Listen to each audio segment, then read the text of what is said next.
కలిగిన వారు చూడండి. లేనటువంటి వారు శ్రద్ధగా వినాలని నిష్పక్షంలో పాల్గొంచడం. 5-10 నిమిషాలు చెప్తాను, తర్వాత పాస్టర్ గారికి మళ్ళీ సమయం మాట్లాడిస్తాను. సో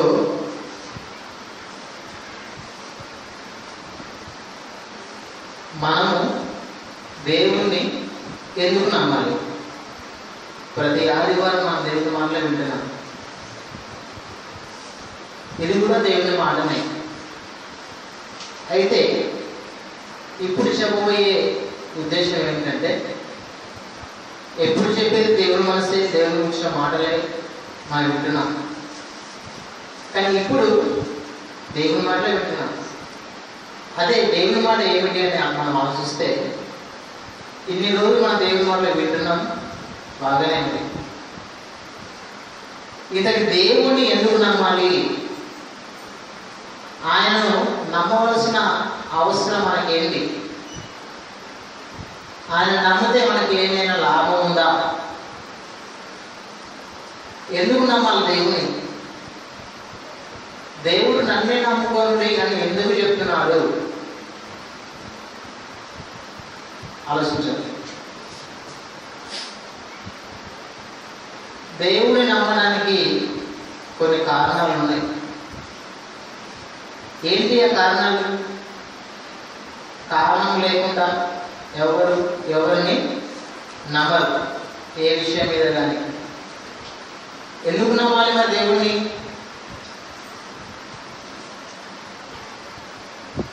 ఎందుకు నమ్మాలి అంటే, ఒక మనిషి ఏదైనా తయారు చేయాలనుకోండి. తాజ్మహల్ ఉంది. ఈ తాజ్మహల్ ఎవరు నిర్మించారని అడిగినప్పుడు ఏమని చెప్తారు? చెప్తారండి? ఎవరైతే నిర్మించారో వారి పేరే చెప్తారు. కనుక ఈ లోకంలో తాజ్మహలే గుర్తులు పోయేది కాకుండా మరి ఎన్నో ఉన్నాయి, చాలా ఉన్నాయి. చార్మినార్ ఎవరు నిర్మించారు? బుద్ధుడు విగ్రహాన్ని ఎవరు నిర్మించారు అని మనం ఆలోచిస్తే నిర్మించిన వారి పేర్లు మనము చెప్తాం. అలాగే దేవుణ్ణి ఎందుకు నమ్మాలి అని మనం ఆలోచిస్తే, ఆయన నమ్మడానికి ఏమైనా కారణం ఉందా? ఏమైనా పని కనబడుతుందా? కనబడుతుంది. ఏంటి ఆ పని అంటే, ఒకటి గాలి ఉంది, ఒకటి నీరు ఉన్నది, మరొకటి భూమి ఉంది, ఆకాశం ఉంది, మరియు అగ్ని కూడా ఉంది. ఈ ఐదింటిని ఎవరు చేయలేరు. ఏ మానవుడు, ఏ శాస్త్రవేత్త కానీ ఎవరి వల్ల కాని పని ఈ ప్రకృతి. ఎవరు చేయలేనటువంటి పనిని ఒక శక్తి చేసింది. శక్తి. సైంటిస్ట్, శాస్త్రవేత్తలు దేవుడు అంటే ఒప్పుకోరు. ఏమని ఒప్పుకున్నారు దేవుణ్ణి? శక్తి, పవర్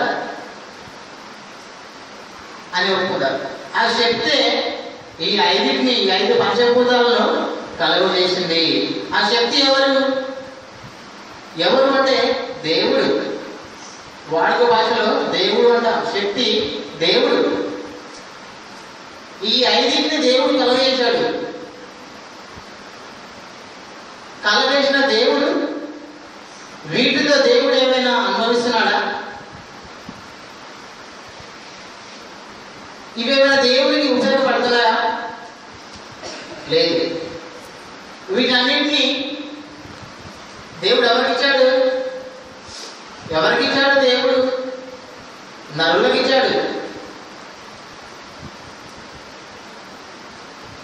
ఆదికాండము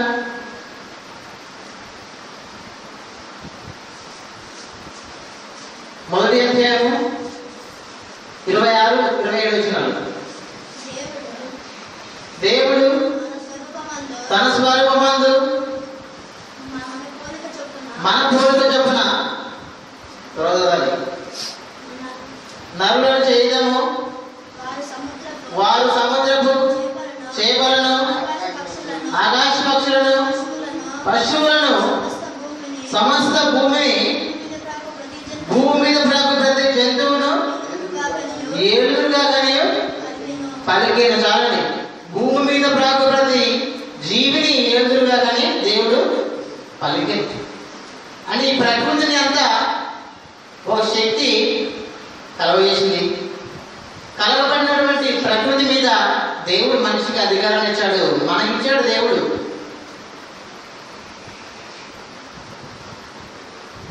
ఈ ప్రకృతిని దేవుడు చేశాడు. దేవుడు అనుకున్నట్టుగా ప్రకృతి తన పనిని తాను చేసుకుంటూ పోతూనే ఉంది. దేవుడు సూర్యుని చేశాడు, చంద్రుని చేశాడు, నక్షత్రాలు చేశాడు, ఎన్నో గ్రహాలను దేవుడు చేశాడు. కానీ ఏ రోజైనా సూర్యుడు రాకుండా ఉండలేదు, చంద్రుడు రాకుండా ఉండలేదు, నక్షత్రాలు రాకుండా ఉండలేదు, గాలి రాకుండా ఉండలేదు, భూమి తిరగకుండా ఉండలేదు. ప్రతిదీ తనకి ఇవ్వన పనిని జరిగించుకుంటూ వెళ్ళిపోతున్నాయి. సృష్టిలో ఏ లోపము లేదు. దేవుడు తనకి ఇవ్వన పనిని అవి చేసుకుంటూ వెళ్ళిపోతున్నాయి. దేవుడు వాటి గురించి బాధపడట్లేదు. దేవుడు ప్రకృతి కలిగించాడు, ప్రకృతి వల్ల దేవుడు దుఃఖపడట్లేదు, బాధపడట్లేదు. కానీ ఒక విషయంలో మాత్రం దేవుడు బాధపడుతున్నాడు.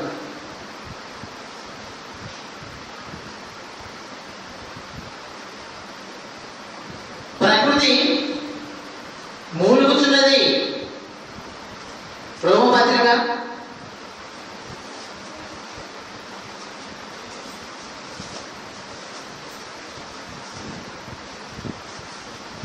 8వ అధ్యాయము 22వ వచనము. రోమపత్రిక 8వ అధ్యాయం 22వ వచనము. సృష్టి యావత్తు ఇది వరకు ఏకాగ్రీవముగా మూలుగుచు ప్రసవ వేదన పడుతున్నది. సృష్టి యావత్తు ఇది వరకు ఏకాగ్రీవముగా మూలుగుచు ప్రసవ వేదన పడుతున్నది. ఏమిటి ప్రసవ వేదన పడేది చెప్పాలి. సృష్టి ఇది వరకు మూలుగుచు ప్రసవ వేదన పడుతున్నది. ఏకాగ్రీవముగా మూలుగుచు ప్రసవ వేదన పడుతున్నది. ఒక కుక్క మూలుగడం మనకు తెలుసు. ఒక పక్షి కాలు దెబ్బ తగిలితే ఎలా మూలుగుతుందో అది మనకు తెలుసు. ఒక పశువుకి దెబ్బ తగిలినా మూలవడం అనేది మనకు తెలుసు. మనిషికి కట్టెల మొప్పు ఎత్తుకొని వెళ్ళిపోతున్నప్పుడు బరువు అయితే ఎలా మూలుగుతుందో అది మనకి తెలుసు. మరి ప్రకృతికి ఎందుకు మూలుగుతుంది? అది ఎందుకు మూలగాలి? ఎప్పుడైనా మూలగడం మీరు చూసారా? దానికి ఎందుకంటే బాధ అంటే దానికి కూడా దెబ్బ తగులుతుందా? దానికి కూడా బాధ ఉందా? దెబ్బ తగిలితే మనం మూలగాలి కానీ ప్రకృతికి ఎందుకు బాధ? ఇది వరకు అంటే ఇంత నుంచే మూలుగుతున్నది, ప్రసవ వేదన పడుతున్నది. ఎందుకు ప్రసవ వేదన పడుతుంది? దేవుడు తన బాధను ప్రకృతికి చెప్పిన కానుండి అది మూలుగుతున్నది. దేవుడు అనే శక్తి, పవర్, ఈ శక్తి సృష్టిని కలిగించాడు. ఈ సృష్టి తన పని తాను చేసుకుంటూ పోతుంది. దాంట్లో ఏ లోపం లేదు. కానీ ఏ లోపం లేకుండా ప్రకృతి వల్లే మూలుగుతున్నది. ఎవరైనా తప్పు చేస్తే శిక్షిస్తారు. తప్పు శిక్షించినప్పుడు ఆ శిక్ష పొందిన వాడు బాధపడతాడు, దెబ్బ తగులుతుంది కనుక. మరి ప్రకృతి తప్పు చేయనప్పుడు దానికి ఎందుకు దెబ్బ తగలాలి? అది ఎందుకు మూలగాలి? యెషయా గ్రంథము 1వ అధ్యాయము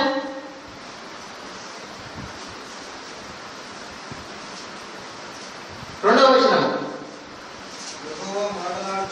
యెహోవా మాట్లాడుతున్నాడు, ఆకాశమా ఆలకించుము, భూమి చెవియొగ్గుము. నేను పిల్లలను పెంచి గొప్పవారినిగా చేసి తిని వారు నా మీద తిరుగుబడి ఉన్నారు.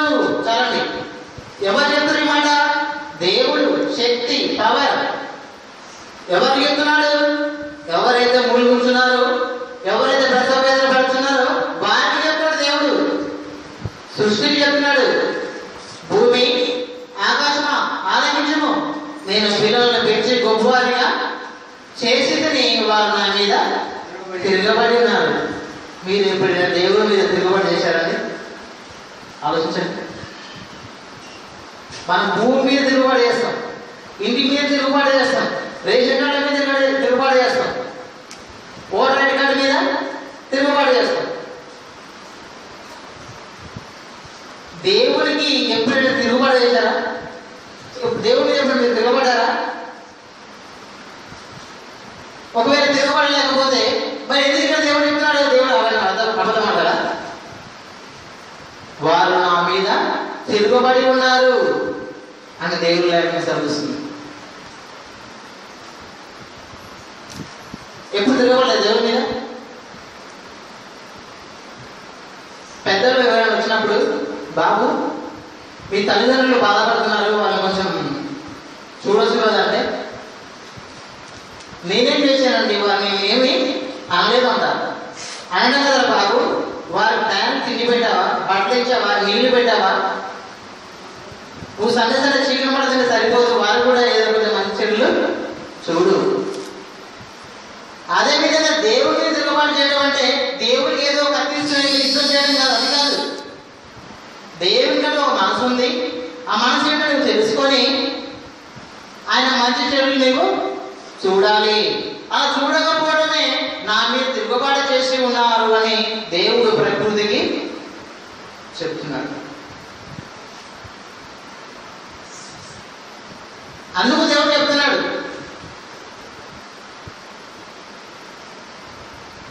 ఎవరు తిరుగుబాటు చేయలే, ఎదురుగా వెళ్ళి దేవుని మాట వినకపోవడమే తిరుగుబాటు చేసినట్టు.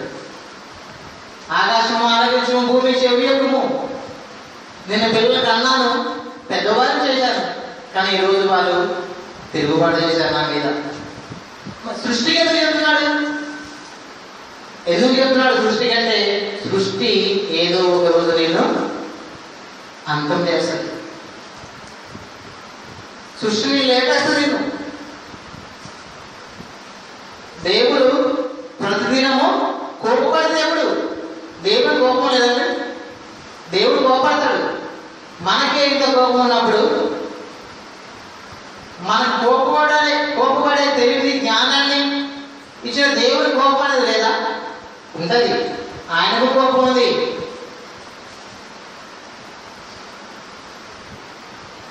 కనుక దేవుడి మనసు ఏంటో మనం తెలుసుకోవాలి. ఆయన మనం తెలుసుకొని ఆయన ఉద్దేశాన్ని మనము నెరవేర్చాలి.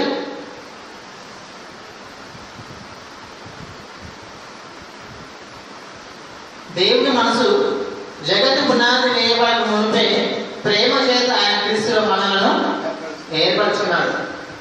ఎందుకు ఏర్పరచుకున్నాడు? నువ్వు అడిగావా? నేను అడిగానా?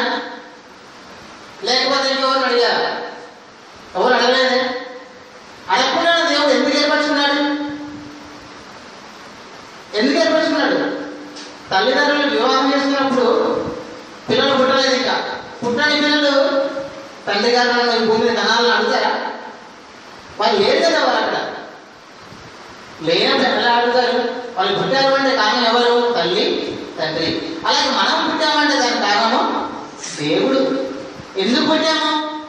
ఎందుకు వచ్చాము? మనం వచ్చేదాన్ని మనం ఏం చేయాలి? దేవుడు ఎందుకు నమ్మాలి?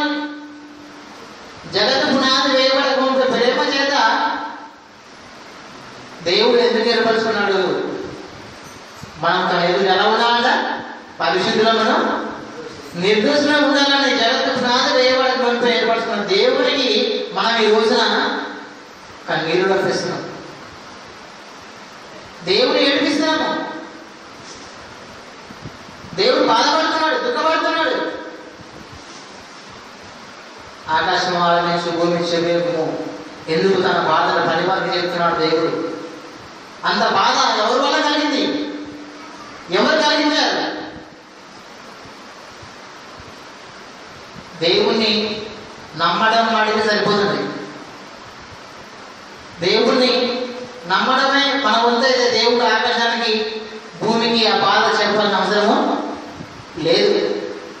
దయ్యాలు కూడా దేవుడు నమ్ముతున్నాయి.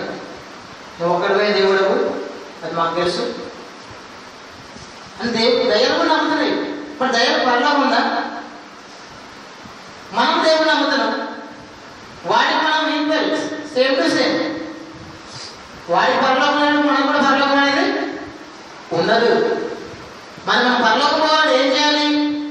దేవుడు నమ్మాలి. నమ్మాలంటే ఏం చేయాలి? పని చేయాలి. పని చేసి పరలోకాన్ని స్వతంత్రించుకోవాలి. పని చేయకుండా జీవితం రాదు. పని చేయకుండా పరలోకం అనే జీవితం నీకు రాదు. పరలోకం పొందాలంటే పని చేయాలి. భూమి మీద నీకు ఇవ్వబడిన పని ఏంటి? అని నీకు ఇవ్వబడిన పని దేవుడికి ఎప్పుడు ఇచ్చాడు? ఎవరైనా పనికి వెళ్ళినప్పుడు మనల్ని చూసి పని చేస్తారు.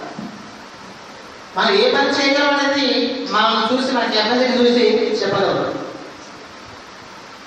అలాగే దేవుడు మనం పుట్టాక ఎవరు బలవంతుడు, ఎవరు బలహీనులు అని తెలుసుకొని బలవంతుడు ఎక్కువ పని, బలహీనులు తక్కువ పని చెప్పాలని దేవుడు మనం చేయగలరు. మనకంటే ముందుగానే పని పుట్టింది. మనకంటే ముందు ఏం పుట్టింది? పని, వర్క్ చేయాలి. మనం పని చేయాలి. ఈ భూమి మీదకి వచ్చింది ఈ సందర్భంగా బ్రతకడానికి కాదు, పని చేయాలి. ఏంటి ఆ పని? దేవుడు ఇచ్చిన పని, నీ పని కాదు.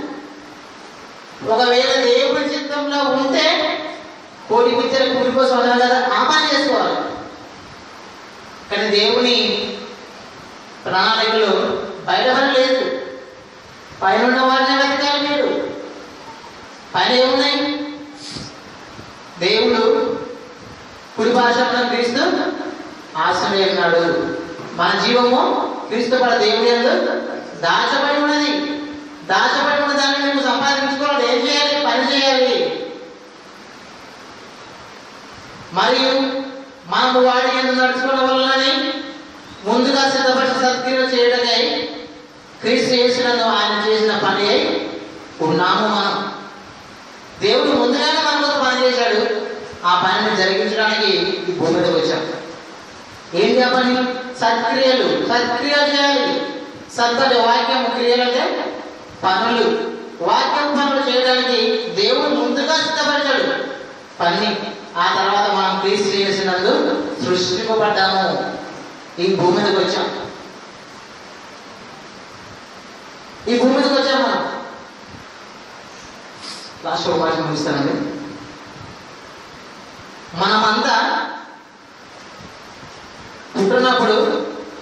మనమంతా పుట్టినప్పుడు ఎక్కడ ఉన్నాము? తండ్రిలో ఉంటాం. ఆ తండ్రి పుట్టినప్పుడు వారి తండ్రిలో, వారి తండ్రి పుట్టినప్పుడు వారి తండ్రిలో, ఇలా చివరికి పోతుంటే ఆదాముకి వస్తాం. ఈ ఆదాము కూడా పుట్టినప్పుడు ఎక్కడ ఉన్నాడు? దేవుడిలో దేవుడుగా ఉన్నాడు. ఈ ప్రపంచంలో 750 కోట్ల జనాభా అయితే వీళ్ళందరూ పుట్టముందు ఆదాములో ఉన్నారు. ఆదాము పుట్టముందు దేవుడిలో ఉన్నాడు. మనము ఈ తరంలో రావాలని దేవుడు ముందుగానే ఏర్పరచుకున్నాడు. ఈ దినాలలో మనం రావాలని, ఈ తరంలో మనం రావాలని దేవుడు ముందుగానే జగత్తు పునాది వేయబడే ప్రేమ చేత క్రీస్తులు ఏర్పరచుకున్నాడు. మరి మొదటి తరం, రెండవ తరం, మూడవ తరం ఇలా 2013 దాకా ఉన్నాయి. ఆ తరంలో కాకుండా ఈ తరంలో మాత్రమే ఎందుకు వచ్చావు?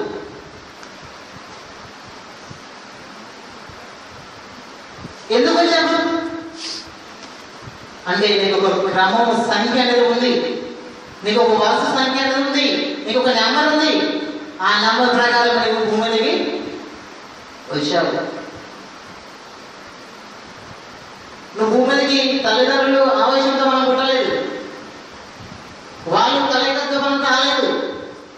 దేవుడు ఇస్తేనే మనం వచ్చాము. దేవుడు ఎప్పుడో ఏర్పరచుకున్నాడు. ఆల్రెడీ మనం ఉన్నాం. తల్లిదండ్రులు వివాహం కాకపోయినా మనం ఎక్కడ ఉన్నామంట?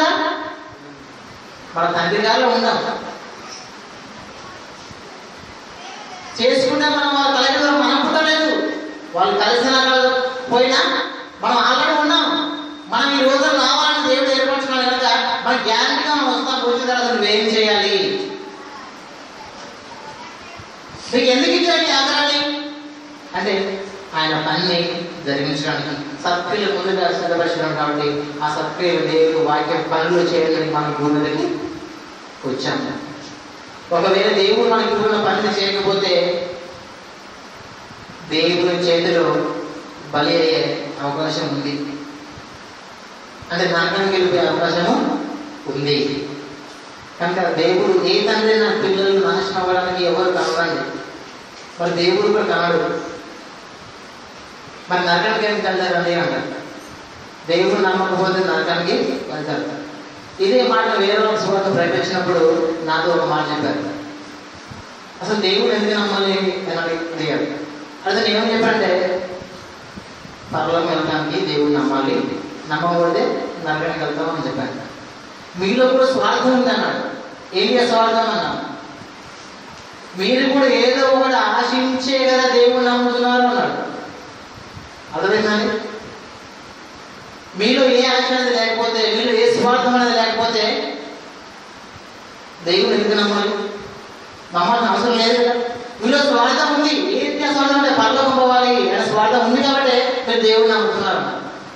నేనేమైనా అంటే మీకు నాన్న ఉన్నారు కదా, మీ నాన్న నమ్మడం స్వార్థమా నాన్న? తండ్రి నమ్మడం స్వార్థం అవుతుందంటే స్వార్థం అనేది కాదు, కరెక్ట్. అది నిన్ను కన్న తండ్రి నమ్మడం స్వార్థం కాదు. నిన్ను పుట్టించిన ఆ దేవుడు నమ్మడం స్వార్థం కాదు. నీ సొంత ఊరు నువ్వు వెళ్ళడానికి స్వార్థం కాదు అని చెప్పారు. కానీ అయినా అతను వినట్లేదు. స్టార్టింగ్ కదా వెళ్ళకపోయాడు. కనుక మనము దేవుడు నమ్మడం అనే స్వార్థం కాదు, మన కన్న తండ్రి దగ్గరికి పోవడం స్వార్థం అనేది అసలు అనే కాదు. కాబట్టి దేవుడు మనకి ఇవ్వబడిన పనిని ముందుగా సిద్ధపరచాడు. కాబట్టి ఆ పనిని మనము ఇవ్వబడిన ఈ దేవునితో జరిగించాలని కోర్చు క్రీస్తు పక్షంగా మనం బట్టి మాట్లాడుతున్నాను. గురి మాట దేవుడు మాట విధములు మీరు ఫలింప చేయాలి. ఆమేన్.